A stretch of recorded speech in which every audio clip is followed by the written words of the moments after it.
네, 마이크 폼페이오 미 국무장관이 다음 달 초에 방한할 것으로 알려졌습니다. 한반도 정세와 한미 방위비 분담금 협상 등에 관한 논의가 이루어질 것으로 보이는데요. 미중 갈등 속에 미국 측에 대한 지지를 요청할 것이란 전망도 나옵니다. 워싱턴 연결해서 자세한 내용 알아보도록 하겠습니다. 이경희 특파원.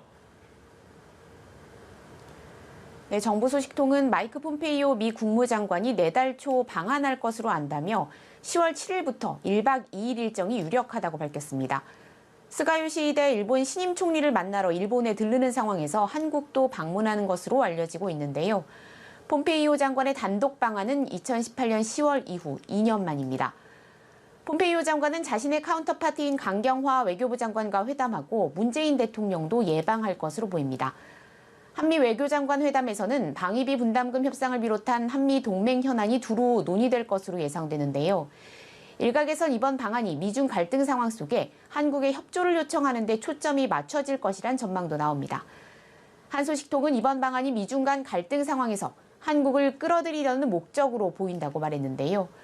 비건 국무부 부장관과 마크 에스퍼 국방장관 등 외교안보 라인에서 인도 태평양 지역의 다자 안보 협력을 강조하는 메시지가 잇따라 나오고 있다는 점에서 폼페이오 장관도 비슷한 요청을 할 가능성이 있다는 전망이 나옵니다. 특히 폼페이오 장관의 방일과 맞물려 미국과 일본, 호주, 인도 등 쿼드로 지칭되는 4개국 외교장관 회담이 열릴 것으로 보여 주목됩니다. 앞서 일본 교도통신은 4개국 외교장관이 10월 도쿄에서 만날 수 있다면서 이때 폼페이오 장관이 스가 총리와 별도로 회담할 것이라고 보도했습니다. 한편 이번 방한 기간 북한 측과의 회동은 없을 것으로 전해졌습니다. 네, 한편 도널드 트럼프 미국 대통령이 대선을 앞두고 SNS 기업 손보기에 나섰다는데 앞서 자신의 글을 삭제하거나 규제한 SNS에 대해서 규제를 예고한 바가 있죠. 네, 월스트리트 저널은 미국 법무부가 곧 SNS 기업의 책임을 강화하는 내용의 정부안을 의회에 제출할 것이라고 보도했습니다. 사용자가 올린 콘텐츠에 대한 SNS 기업의 법적 책임에 대한 면책권을 대폭 축소하는 내용이 골자인데요. 특히 분명한 이유 없이 사용자의 글을 삭제하거나 계정을 정지한 SNS에 대해선 면책권을 박탈하는 내용도 포함된 것으로 알려졌습니다. 앞서 트위터는 도널드 트럼프 대통령이 우편 투표와 관련한 글의 운영 방침을 위반했다고 경고 문구를 넣었는데요.